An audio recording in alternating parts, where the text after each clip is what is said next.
C'est l'heure du rendez-vous avec vos experts Serre France Maine-et-Loire sur Oxygène Radio. Bonjour à tous, on se retrouve toujours en compagnie de Michel Besançon, le directeur général adjoint de Serre France dans le Maine-et-Loire. Bonjour Michel. Bonjour Thierry. On va évoquer un sujet important pour les entreprises et les salariés, c'est celui du forfait social. Oui, alors le forfait social.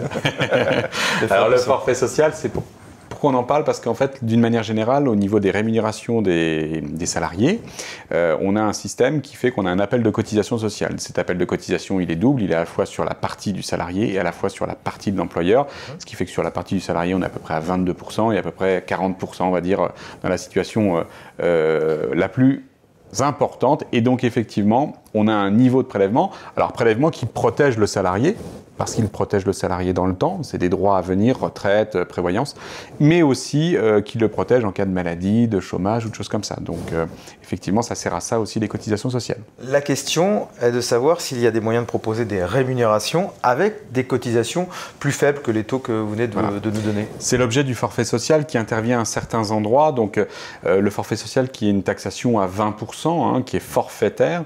La prise en charge des cotisations salariales, notamment du régime des retraites complémentaires et non pas supplémentaires, c'est deux choses séparées. Les primes d'intéressement pour les entreprises de plus de 250 salariés bénéficient de cet appel, on va dire, à 20%. Pour les entreprises entre 50 et 250 salariés, il y a l'abondement d'un employeur sur un PEI, un PERCO. Alors l'abondement, c'est quand un employeur verse un complément. Et bien là, ce n'est pas des cotisations sociales comme je l'ai évoqué au tout début, mais des cotisations qui sont sur le forfait 20%. Les primes de participation, la participation à des chèques vacances, aux chèques restaurants, c'est des forfaits qui sont, c'est des cotisations forfaitaires. Et puis pour les entreprises entre 11 et 50 salariés, le forfait social s'applique pour les contributions patronales de la prévoyance supplémentaire. Taux de 20%, on l'a bien compris, il peut être réduit ? Oui, alors il peut être réduit, il peut être de 16, de 10, de 8% selon des cas spécifiques.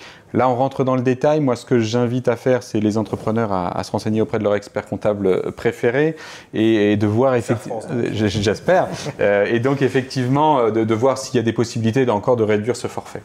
Est-ce qu'il y a aussi des rémunérations qui sont totalement exonérées de ce forfait social et de ces 20%? Oui, les mêmes que je viens d'évoquer, mais avec des seuils un petit peu plus bas. Pourquoi ? En fait, on essaie de favoriser dans les plus petites entreprises, celles qui ont le moins de salariés, des dispositifs qui sont favorables. Et donc, en fait, on a des dispositifs où il y a une exonération quelque part de cotisation.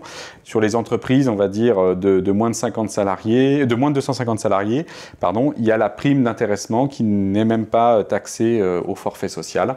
Et puis pour les entreprises de moins de 50 salariés, l'abondement d'un employeur sur le PE-PERCO, on retrouve cette idée-là, les primes de participation, la participation au chèque vacances, encore une fois.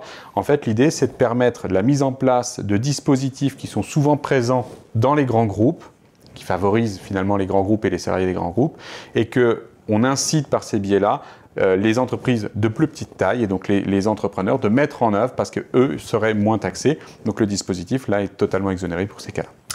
Merci Michel Besançon, vous savez tout désormais sur ce fameux forfait social. Merci Thierry. C'est l'heure du rendez-vous avec vos experts Serre France Maine-et-Loire sur Oxygène Radio.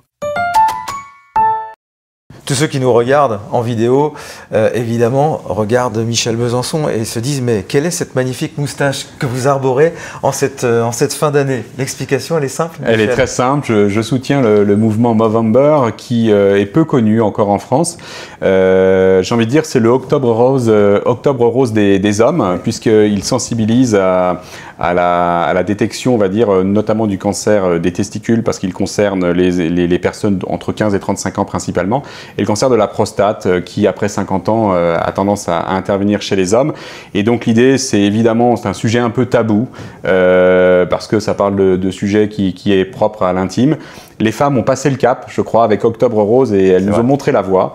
Et Movember, c'est ni plus ni moins qu'au travers de cette moustache, de sensibiliser tous les hommes à prévenir de ces risques et de ne pas laisser ça sous le tapis, j'ai envie de dire. Donc l'objectif, c'est de pouvoir sensibiliser tout le monde. Donc si ces vidéos permettent de sensibiliser, j'en suis heureux. Merci, ça vous va très bien. Merci Thierry. Merci Michel.